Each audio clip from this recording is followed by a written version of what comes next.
The following is a Hoop Ball presentation.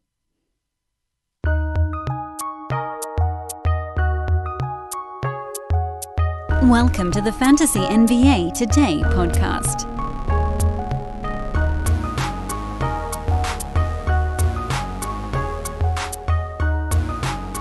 A good Thursday to you all, ladies and gentlemen. Welcome to Fantasy NBA Today, a Hoop Ball presentation. You guys know the opening. I'm Dan Bespris, your host, at Dan Bespris on Twitter. Hoopball is hoop-ball.com, at hoopballfantasy on Twitter. We are in countdown mode. It's Thursday, which means we are officially an actual week multiplier away from the NBA season coming back. June 25th. Count it out with me. July 2nd, July 9th, July 16th, July 23rd, and July 30th. 5 weeks.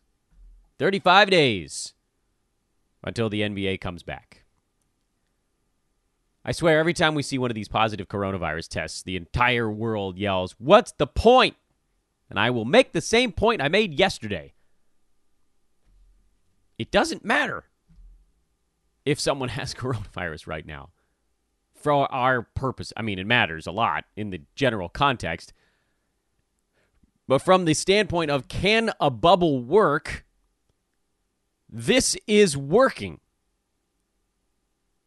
These guys, Nikola Jokic was the one we talked about yesterday. We got a bunch more news as teams are now conducting their tests prior to entering the team training session. Sacramento Kings were the one where all the news came out yesterday. Jabari Parker, Buddy Hield, and Alex Len all tested positive. Here's the thing. These guys will be safer inside the bubble. All of the news articles I'm reading point to a combination of factors as to why players and people in general are starting to once again catch this thing. And it's generally because people are just not observing the stringent measures they were 2 months ago. People are going to parties. People are hanging out in groups. We know Nikola Jokic partied with Novak Djokovic. We talked about that yesterday. Presumably, that's what's happening here. I don't think all of these NBA players are sitting at home alone like, well, I am. Just hanging out with family only. I can tell you definitively, I know people that are going out and just doing stuff. And it drives me up the wall batty. My wife is on a group chat with other parents who have kids that are either in, a Mommy and Me class that we had, or our preschool, or just a general friend group. And, we're not going to call out any names here on a podcast. So I don't know who's listening. I doubt any of them are.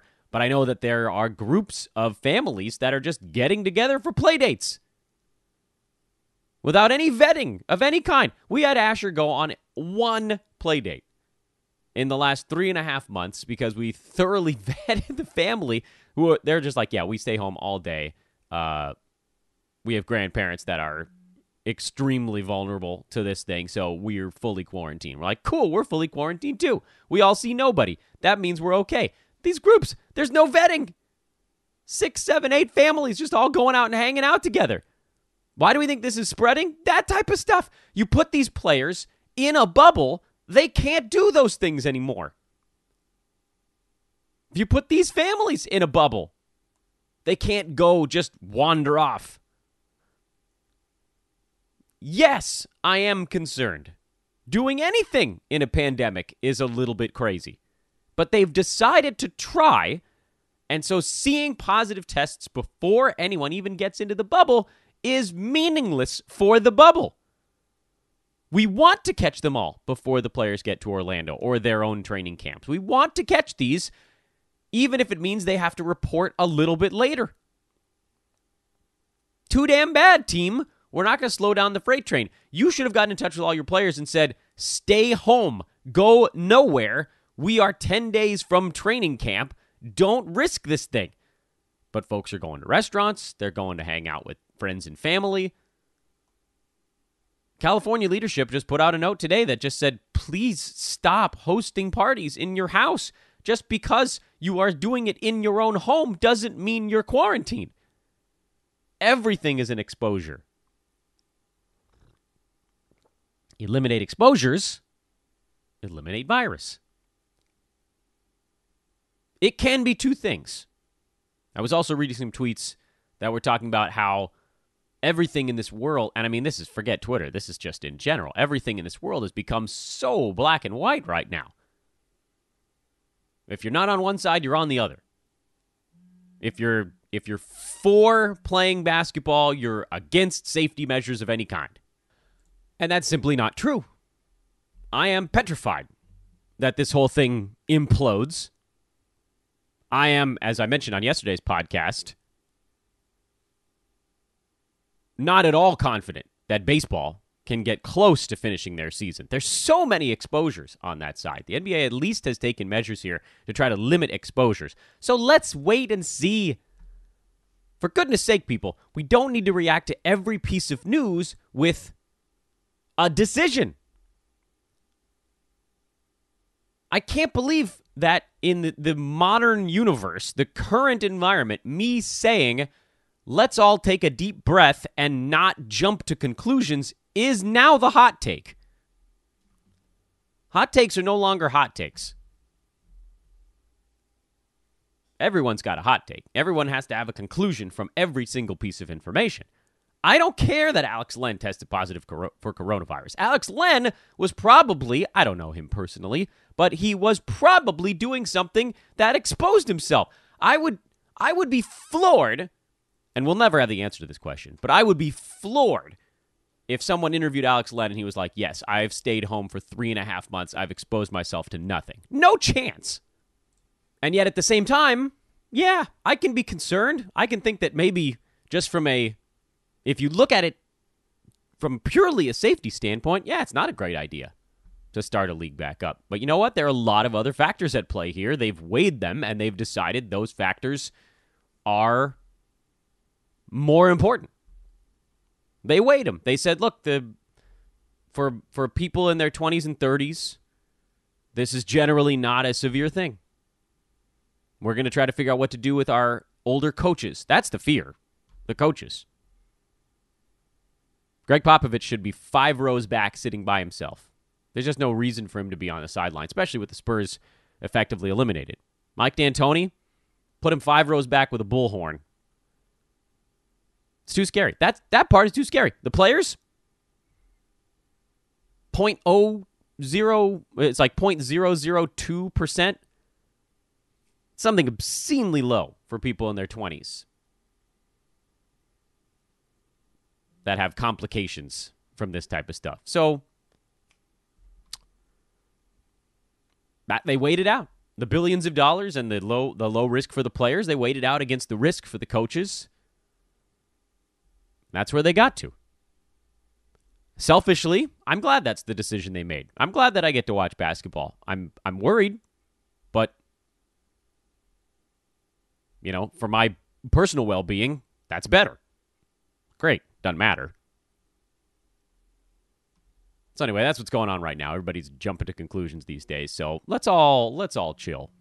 Hot take. Let's relax.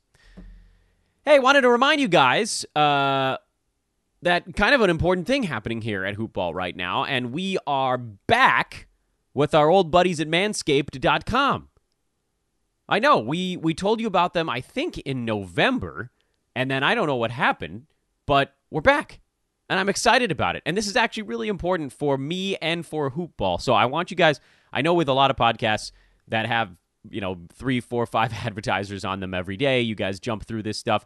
I beg of you here, listen to at least the promo code, because this is colossal for me and for Hoopball. You guys are always like, what can we do for you, Dan, to make sure that everybody's cool? And I'm like, nothing. Don't do anything.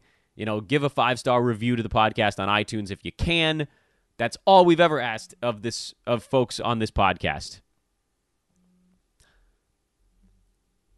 Well, I have another thing to ask of you, because if we are successful in this partnership, if things go great with Manscaped, that's the type of thing that could infuse the podcast with a little extra bread. That's the kind of thing we can use to grow. And so with that as the preface, the promo code, you guys know how these things go. I'll tell you about Manscaped here in a second, but you know how these things go. The promo code is Brewski, BRUSKI. We thought about doing other stuff like, remember on MyBookie we had the promo code today? That was too hard. Say, use the word today. No. The promo code is Brewski, BRUSKI. You guys know Aaron Brewski. You guys know he's the founder of Hoopball. His last name is the promo code to get 20% off and free shipping at manscaped.com. 20% off, free shipping at manscaped.com. I know you guys have heard these ads before because you often listen to other podcasts, and Manscaped is on a lot of them. But please, I'm begging of you, go check out their stuff. Go check out their new Lawnmower 3.0. I have one coming in the mail to me right now. I can't wait to check it out because it has a light on it. This is absolutely brilliant. As someone who lives in an apartment with southern exposure, there is no light. I don't care what part of your body you're shaving. I know with Manscaped, there's a lot of like personal grooming from toe to head stuff going on, but it could be your face, your neck, your armpits, whatever, your nethers. A light. This is brilliant. I turn on like 5 lights when I'm shaving my face and neck because I'm like, oh God, what if I miss one? Especially right now in quarantine because I do it so rarely. I shave my neck, and if I miss one hair, it's like half an inch long because I never shave right now. Nobody wants to walk out with one sproinger sticking out of their face. A light. I don't know why this took so long for folks to figure out. That's really cool. I can't wait to check that out when mine comes in. It's water resistant. You can shave in the shower. It's got a ceramic blade. All these cool things. You've heard about all this cool stuff. Again, I beg of you. This is what we need here at Hoopball. Me personally, do me this favor. Go to manscaped.com. The promo code is Brewski. Get something. Get something. And feel free to tell me about it. I will reach out and electronically offer you a handshake because that's the most we can do during a pandemic. But this is colossal for Hoopball and for me personally. This is a potential long-term partnership with a good company that makes a good product. It's affordable, and we got you a coupon. 20% off free shipping, promo code Brewski. Thank you for listening to this one. That'll be the longest ad I do for Manscaped on the show, but I will be reminding you guys about that daily. So please, please, please, please, please, at least go to the website, check it out, and we'll be tweeting about it as well. So a couple ways to discuss. Today's show, we're breaking down the teams in the Eastern Conference now as we get set for the NBA Resumption League. I do also have some more information on the Resumption Leagues. Been talking to our buddy Adam King over at Fantrax in terms of how the leagues are going to work. They will have the traditional leagues available here for the Resumption, not head-to-head, but roto points type format, where you basically draft your team like a normal fantasy league. And that's kind of what we've been breaking down. They also, and we haven't talked about this at all, but likely we'll have a show dedicated to it, probably bring Adam on the podcast for that one. They're opening up a pick'em style format for this Resumption season as well, where you pick 3 players per day, a guard, a forward, and a center, and repeat each day of the roughly 16, we believe, days of the Resumption. But it's sort of what do they call that in football? You can't pick the same player twice. So whoever you pick that first day, that's it. You can't use Anthony Davis again any of the other 16 days, or other 15 days, I guess. Why am I brain farting on what that's called? I'm sure half of you guys are going to tweet at me and be like, damn, this is what that's called. You know, in football leagues where you can pick a different team each week. Why the hell can't I remember it? Total on-air brain fart. Oh, well, doesn't matter. You guys know what I'm talking about. So that'll be happening, pick'em style, roto points. I'll likely be hopping into a roto league. Should be fun. So let's talk about the Eastern Conference now. We finished up the West. No additional notes, I think, going back on some of those teams, just looking at them here quickly. So let's start at the top of the East the same way we did in the West, and that's the Milwaukee Bucks. And they, like the Lakers, have the same issue during this resumption period.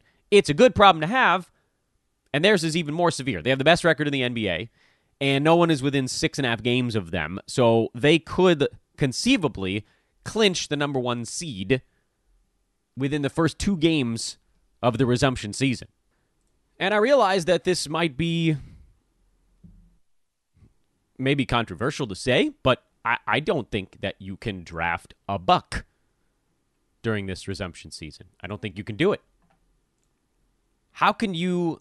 Well, okay, let me rephrase. I don't think you can draft a starter on this team, and I don't know that necessarily there's a reserve you'd want. Let me break it on down. Just from a what are they going to do standpoint, there's almost no way that the Bucks play even their normal allotment of minutes during this resumption season. They're going to be ramping up, and it's going to be an effort to try to get the intensity up. So probably they'll play more than 2 games. They're not going to just play 2 games and then sit the guys, but it might be 2 games on, they win them both. Let's say they win them both. And then it's an opportunity to perhaps play every other game the rest of the way. So maybe they play 5 out of the 8. And even if they do, you're probably not getting the normal minutes. Giannis averaged only 31 minutes a game this year. Middleton, 30. Bledsoe, 27. Brook Lopez, right around 27. The big names on this team, the minutes were way down. This was an opportunity, and, you know, as it turns out, it didn't really matter because they had a 4-month layoff before the playoffs here. But overall, this was an opportunity to try to give these guys a little bit of a breather. They had a lot of blowouts. They weren't playing big minutes even in the closer games. You know, you save them for the marquee matchups. But overall, these were players that were just playing less. Giannis averaged 30 points, 14 rebounds, 6 assists, a steal, block, 1.5 3-pointers this year, 55% from the field, and a team tanking 63.5% on 10 free throws a game, which crushed you. He finished at number 20. Middleton at 22 with a nice, well-rounded performance. Brook Lopez at 61, and the oft-banged-up Eric Bledsoe this year at 79. Normally, I would look at this team and say Eric Bledsoe is your potential value play, but I don't know that he plays more than 5 games. All right, so let's assume that we just take most of the Bucks off the board. What does that mean? Is there any spot at which we would consider drafting these guys?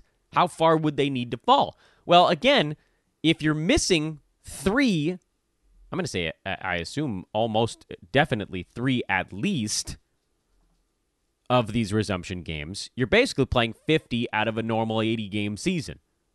It's pretty darn hard to get anywhere close to the value expected if you're missing close to 40% of the season. 35 to 40% of the season. So the answer is probably no. There's almost no way Giannis falls far enough for me in this resumption. There's almost no way Chris Middleton falls far enough. I mean, maybe if he somehow falls to like 45 or 50, that's not happening. Brook Lopez maybe falls far enough because let's say he plays 5 games. If you get him 5 games in there, he could potentially block 12 to 20 shots, and that might still be worth it. And then with Bledsoe, I don't know whether he falls far enough. I guess if he falls down into that 80 range, you could give it a shot. But what if guys start to sit out? What happens to this Bucks team if guys start to rest and don't actually play? Who steps into the role of picking up the slack a little bit? Well, lucky for us, the Bucks in their last games were effectively missing guys. So we do have a little bit that we can work off of here. For instance, Giannis missed a couple of ball games right near the conclusion. And, of course, you got a lot of Chris Middleton. No surprise there. You got more Lopez, more Bledsoe. Ersan Ilyasova got the start, but he didn't actually do anything. And you did get more Dante DiVincenzo as well. So perhaps this is the direction we look. We got to get a little bit creative here. The Bucks and the Nets, I think, was the last game that was supposed to happen before everything got postponed. But if we look at where things laid off, Milwaukee's final game was a loss in Denver in altitude where basically nobody played. Even DiVincenzo sat that one out. No Giannis, no Middleton, no Brook Lopez, no Dante DiVincenzo, no Eric Bledsoe, nor George Hill. No one played in that game in Denver. We have a really interesting piece of data to work from here. They only scored 95 points, not surprisingly, with their starting lineup and their top bench guys all sitting the game out. But what I would expect here is I think you probably see DiVincenzo play most of the 8 games. he's someone I would definitely look at drafting because he's borderline useful even when they're healthy. Borderline. But as they start to rest guys, he moves across the cut line and then just keeps moving forward. Also of note, if Brook Lopez gets half the games off, Robin Lopez becomes a really useful fantasy player. He'd likely get 30 minutes with Brook out, or close to it. What we also saw in that game with everyone resting in Denver was that Pat Connaughton played about 30 minutes and didn't do much with it. Sterling Brown played 36 minutes and did some stuff. Wesley Matthews played 32 minutes and also did some stuff. And Kyle Korver got hot off the bench in 24 minutes and knocked down 5 3-pointers. These, to me, are not necessarily guys you need to look at on draft day, with the possible exception, we've already put DiVincenzo in, of Robin Lopez. He would be the second guy I would look at, because when you're trying to break down who you need to take and when, no one's going to be grabbing Pat Connaughton, Sterling Brown, Frank Mason, Kyle Korver. These guys are not going on draft day. I think DiVincenzo will get drafted, and I would target him because I think even if you don't use him when the team is fully healthy, as they start resting guys during this resumption, he's a guy you can plug in for 3 or 4 games of pretty good value.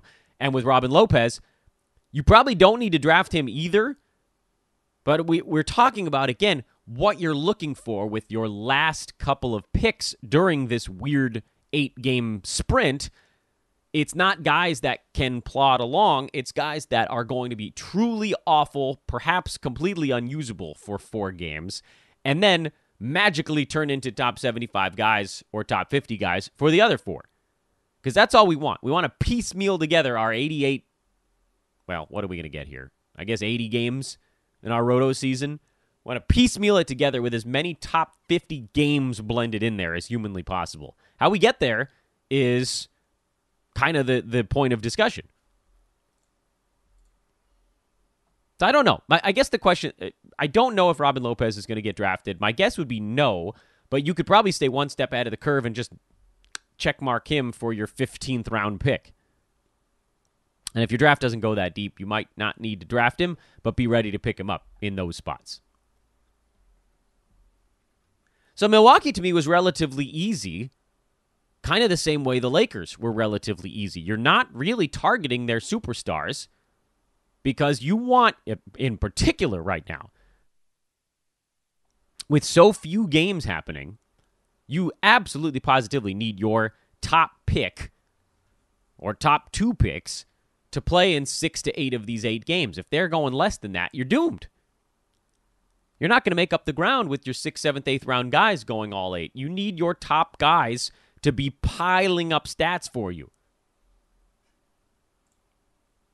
What about the Toronto Raptors? They're kind of an interesting case study here. Toronto 46-18, 6.5 back of the Bucks, so they ain't catching them. 3 games up on the Celtics, so there's a pretty good barrier on both sides for Toronto. We talked a bunch during our post-mortem season about how excited I am to draft Raptors next year.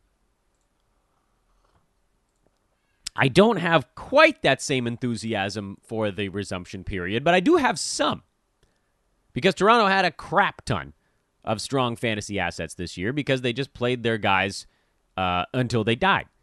Kyle Lowry averaged almost 37 minutes a game. Freddie VanVleet, Pascal Siakam were both over 35 minutes a game. Not surprisingly, those guys missed a ton of time. The only guy on the Raptors that really stayed healthy this year was OG Anunoby. Congratulations to him.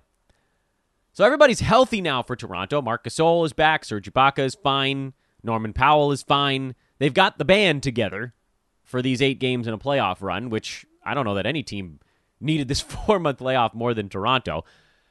And so let's start with the guys that I think we can pinpoint pretty easily. Kyle Lowry finished at number 19 in 9 category leagues, and there's no reason to think that he moves too far off of the numbers he was posting. 20 points, 5 boards, 7.5 assists, good steals, low field goal percent, good free throw, good 3-pointers. Strong all-around numbers, generally underdrafted, likely because of the Kawhi Leonard effect from the previous year. I don't think he gets quite as underdrafted here during the resumption season, but it might still be a little bit, and so I have no problem with scooping up some Lowrys. What about the potential for rest days? Yeah, I mean, here's the thing. If they stay 3 games away from anybody else, then after 5 games, there's the possibility that guys start to get some rest. There's also the other side of this, and this is kind of the situation with Milwaukee. There's a very real chance that even once these teams have their seed wrapped up, they play their starters a few minutes a game. And that becomes really confusing because maybe Kyle Lowry plays in all 8 of these games, but he only plays starters minutes in 4 or 5. Is a 20-minute performance from Lowry enough to warrant spending a, say, 3rd-round pick on him? I think the answer is probably yes, because he's good enough to kind of go buck wild in those 20 minutes, and he's going to be very good in the other ones. So I'm a little bit less concerned about Toronto than I am about Milwaukee, because it will take them longer to lock in the 2 seed, which in the Eastern Conference is relevant. There is a massive difference in your first round opponent between the 2 and the 3 seed. Right now, Boston has to deal with the road clunker home juggernaut Philadelphia 76ers. I mean, that series has every bit an opportunity to go all 7 games, and Toronto gets the Kyrie Irving-less and Durant-less Brooklyn Nets in the first round. Those teams aren't moving around very much. Brooklyn might flip-flop with Orlando, but either way, the top 2 seeds in the Eastern Conference have a cakewalk in the first round. Brooklyn and Orlando aren't okay, they're fine. They're slightly sub-average basketball teams, but they're definitely not good. They are not championship contenders. You could make an argument that anyone inside the top 6 in the Eastern Conference could actually come out of the Eastern Conference. It's probably going to be Milwaukee, but we thought that last year.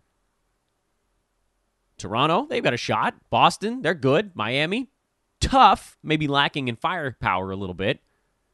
Indy, maybe. Kind of depends on how Oladipo looks. And then Philly, they got to be the scariest 6th seed that I can remember in a while. Although Houston on the other side, similar notes. The difference in the West and the East is that the West really only has one sub-average team making the playoffs. Right now, that's Memphis. They're fine. They're fun. I'm on the Memphis Grizzlies fan club for sure, but they're not a great basketball team yet. They're good. They're okay. Like Brooklyn, Orlando. They're okay. In the West, you want to be the 1 seed. Because you get Memphis in the first round. Probably. Maybe Portland, maybe New Orleans. Whatever. You're not getting Dallas. You're dodging Dallas through the Clippers. In the East, there's 2 pastry matchups waiting for you. And so Toronto, there is a desire to stay in that 2 seed. I don't think they're going to mess around at the beginning of this resumption season. And that's a team that really hasn't screwed around much with their starters' minutes all year anyway. So probably... And let's say, hypothetically, they actually lose a game in there and Boston gains a little bit of ground. Now you're looking at 6 or even 7 games it might take them to lock in the 2 seed. But you can bet your butt they want it. Just look at that. The difference between playing Brooklyn and Philadelphia in the first round, that's a 9-game jump. 8.5. Fine. I get it. But Philly, Brooklyn, I mean, those teams are incomparable in terms of how frightening they are in a playoff matchup. One of those teams has Ben Simmons, Tobias Harris, Joel Embiid, Josh Richardson. And the other one has Spencer Dinwiddie. Yeah. One of them moves the needle a little bit more than the other. So that's why I'm a little bit less afraid of drafting Raptors than I am of drafting Bucks. I get it. If they roll off 5 wins in a row and Boston falls farther behind and they lock it in, then yeah, maybe you see these guys take a little bit of a breather. So that's one slight negative, but I think the positives with this team actually outweigh the negatives a little bit. So Kyle Lowry, 19 before the break. If he puts up these same numbers, he'd be higher than that. Remember, we're eliminating 8 teams from the mix. When you talk about guys near the top of the list here, you can very easily see who's not going to be in front of him. Trae Young isn't playing. John Collins isn't playing. Kyrie Irving isn't playing. Karl Anthony Towns isn't playing. What is that? Did I just list off 4? Jonathan Isaac is maybe. there might be 5 guys in front of Lowry that just don't play in this resumption season. So his 19 could very easily be a 14 coming back. And I still don't even think he's going to get drafted in the second round. I guess we'll see. Freddie VanVleet finished at number 25. He did have an opportunity to do more when guys were out around him, but make no mistake, this was going to be a very good season for Freddie, even without guys getting injured. The injuries probably boosted him from top 40 to top 25, but you're still talking about really big numbers, huge steals numbers, which does worry me a tiny bit in a small sample size. I don't know how this levels off. I think he probably gets overdrafted a little bit because he's coming off this breakout regular season, and for that, I'm probably dodging him during this little stretch. Pascal Siakam finished at number 35. No reason to think that his numbers change all that much during the resumption season, other than, again, you remove 27% of the players in front of him, so he'll be going earlier than that. Probably gets drafted about where he will end up. OG Anunoby. We're going to jump over Norman Powell for a minute. Anunoby finished at number 72. He was the beneficiary of guys being out. I love him for next season when there's no Serge and no Marc Gasol, and they have no choice but to go small, and OG's just racking up power forward minutes. I love him for next year, but I'm a little bit skeptical of this resumption because those guys are now healthy and still on the roster. Not that Anunoby's going to get squeezed for minutes. He averaged 30 minutes a game this year. His defensive stats were good. His percentages were fine. Good field goal, low free throw, but he didn't take any. Just did a little bit of everything. When you're this kind of guy, that's a 3-and-D type of line he's putting up. When you have no real opportunity for volume, for usage of any kind, and that's the way it is for him right now, because when everybody's healthy on this team, he's probably the 6th option on offense. Siakam, 1. Lowry, 2. VanVleet, 3. Serge, 4. Powell, 5. Anunoby, Marc Gasol tied for 6th. It's really hard to post numbers when you're the 6th option on offense. Which is, again, why I'm so excited about him next year. You take Serge out of the equation, you give more minutes, you give more opportunity for growth. Right now, a lot of, and this is not necessarily that he needed guys to be out to be successful. He just worked in these streaky waves of piling up defensive stats, and I do think that having some guys missing was helpful. He definitely needs to be on a roster, so let's try to get some of that. Let's get that out of the way. He's not a guy that you're not going to draft during this resumption season. I just don't know if and again, we have to make our adjustments here. 72, 27% of that is 19. So, would he be 53 in a resumption season? Probably not. But I would definitely look at him as a top 75 guy, resumption level.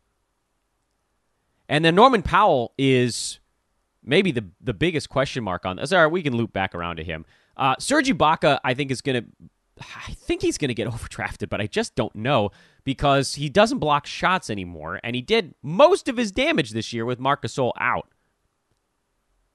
So I'm probably not going the Serge Ibaka route. There's too many question marks hanging over his head. I think I probably would consider drafting Gasol. When he was healthy, he was just ramping up.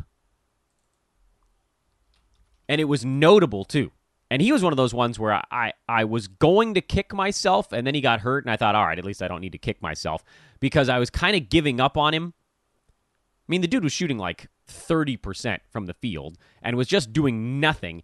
And then all of a sudden, it was like at the end of November, he started to show signs of life. He played about 2 weeks of good basketball, and then he got hurt, missed a month, came back, got hurt again, and just couldn't really get it locked in. He looked really solid playing the 30 minutes a game when he was actually starting to make some shots. Like, if you look at the games near the end of November, beginning of December, when he started to look like himself a little bit more, there's a lot of 9.9 rebound, 5 assists, 2 steal, 1 block type of games in there. I think Marc Gasol could be one of the steals of this resumption season. I only hope he doesn't do too much here and remind people that he still actually has a little bit of fantasy game left. Although we don't have no idea where he's going to end up playing next season. So we take it as we get it. He finished at 109 on a per-game basis, despite, I think what most people would say was an awful season.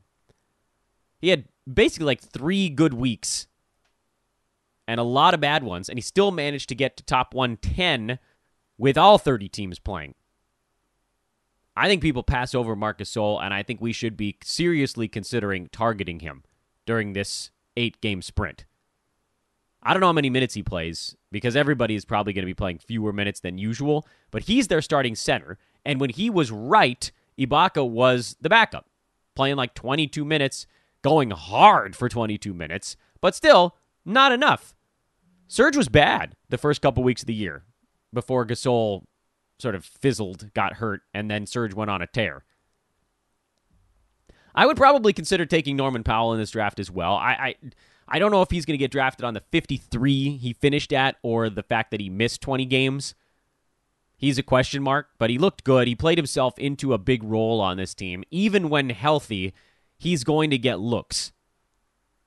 Is he going to be, top 50 range? After you take out the 27% of players, maybe. Probably not if you were to look at everybody. Like, if this team is fully healthy, he's probably more like a top 75, top 80 kind of guy in a normal circumstance. But top 75 normal circumstance is top 55 right now because there's 20 players missing. So let's go top to bottom on this team quickly here. We'll sort of line them all up. I'm debating whether or not I want to do the Celtics today or just make this a slightly shorter pod and bang out a few teams tomorrow.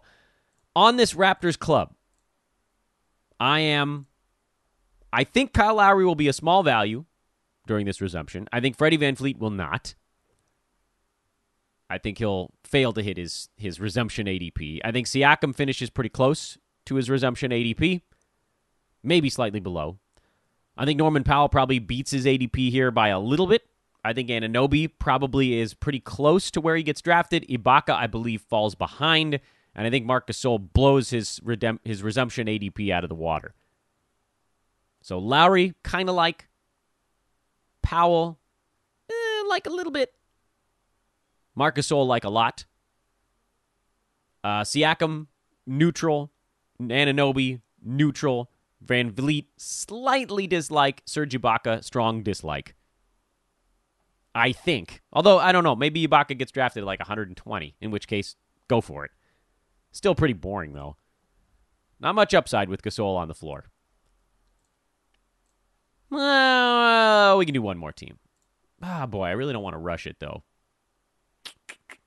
There's a lot going on with Boston. This is the problem. I had a plan to do Boston today, and then I got to this point of the podcast, and then I realized, we're 40 minutes in. I don't want to rush it and try to do Boston in 5 minutes. Yeah, you know what? We'll do Boston tomorrow. I'm just going to take this opportunity to remind you guys once again how much we need your help. We need to make this partnership the best they have ever seen over at manscaped.com. Again, that promo code is Brewski, BRUSKI, for 20% off and free shipping, manscaped.com.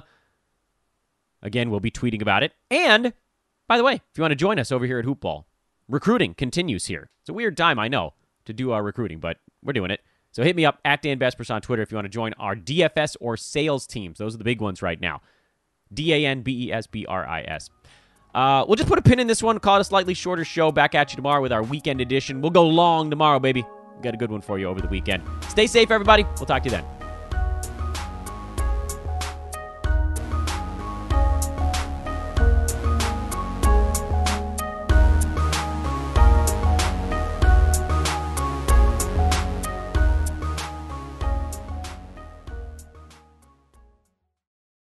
This has been a Hoop Ball presentation.